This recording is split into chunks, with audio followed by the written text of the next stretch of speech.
Dans le Mali central du delta intérieur formé par le Niger, la chaleur, pas plus que les turbulences politiques de la capitale Bamako, n'ont eu de prise sur les hommes du pays d'Ogon. Les falaises de Bandiagara, qui racontent l'histoire d'immenses cours d'eau d'un passé très lointain, s'étendent sur plus de 200 km. Dans cette région apparemment aride, le peuple d'Ogon s'est installé depuis le XIe siècle au pied des falaises.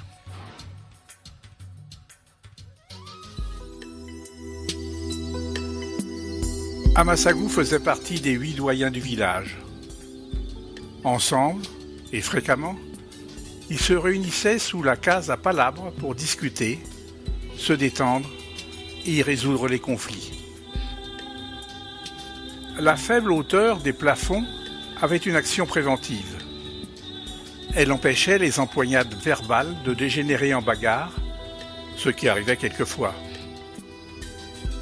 Les piliers, au nombre de 8, comme les 8 ancêtres originels des Dogons, avaient été sculptés par son ami le forgeron, figure emblématique du village.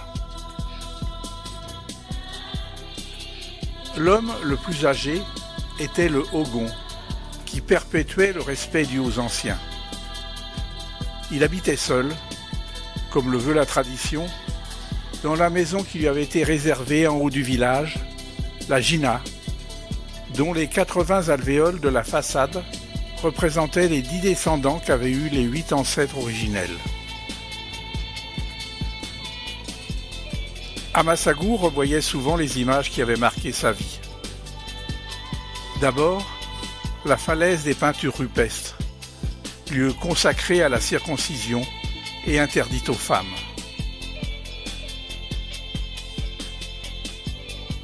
C'est sur ces pierres qu'il avait été circoncis par le chef des masques du village, comme tous les garçons qui avaient eu 12 ans dans l'année.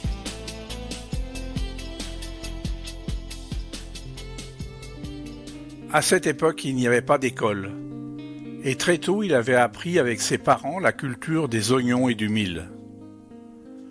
Plus tard, avant de prendre sa première femme, il avait consulté l'oracle du renard pâle, c'est-à-dire du chacal.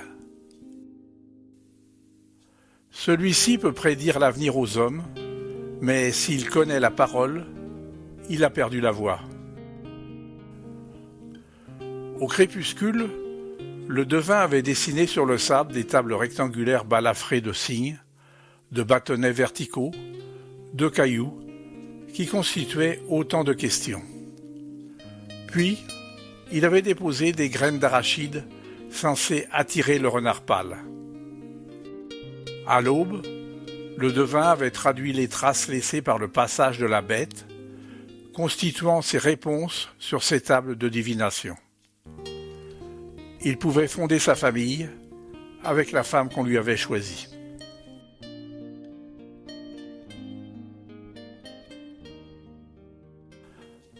Amassagou se remémorait la dernière cérémonie du Dama qui l'avait profondément marqué. Seule, cette cérémonie d'une grande complexité permettait aux esprits de rejoindre le royaume des ancêtres.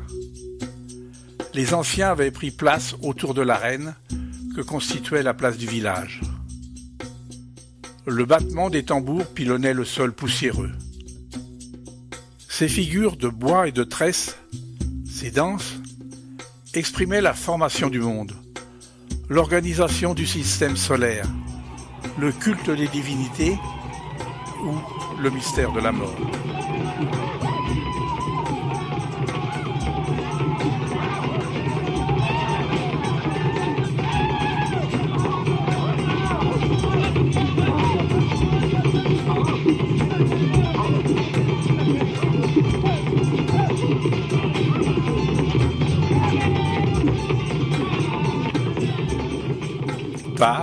Beaucoup plus tard, l'épuisement avait eu raison de l'ardeur et de l'endurance des danseurs et de ce langage gestuel lié à l'évocation des défunts. Alors, Amassagou regardait avec appréhension la falaise de Bandiagara, il n'avait connu qu'elle toute sa vie et savait qu'il allait prochainement la rejoindre. Placé en hauteur sur la falaise, on pouvait apercevoir les constructions impressionnantes des Tellem, leurs prédécesseurs, qui, bien avant l'arrivée des Dogons, régnaient sans partage sur ces falaises rougeâtres.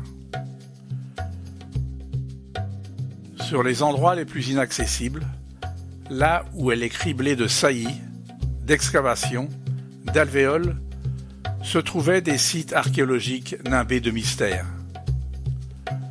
Comme les Tellem, les Dogons se hissaient maintenant au sommet de ces escarpements pour inhumer leurs morts au fond de ces grottes nécropoles.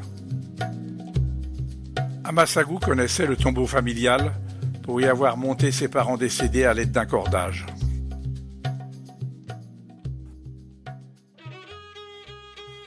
Ainsi allait la vie dans ce pays Dogon resté fidèle à ses modes de vie et à ses mythes depuis des siècles.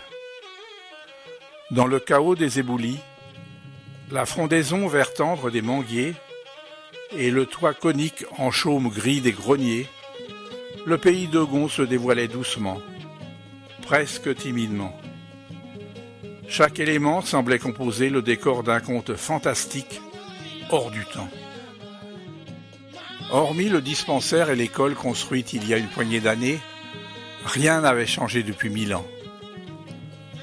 Mais le pays Dogon commençait à se désenclaver, avec l'arrivée des touristes qui constituaient une source de revenus. Alors, Amassagu n'avait plus qu'un souhait avant de rejoindre la falaise. Que son peuple puisse encore garder longtemps son organisation sociale basée sur la prodigieuse richesse de la cosmogonie Dogon.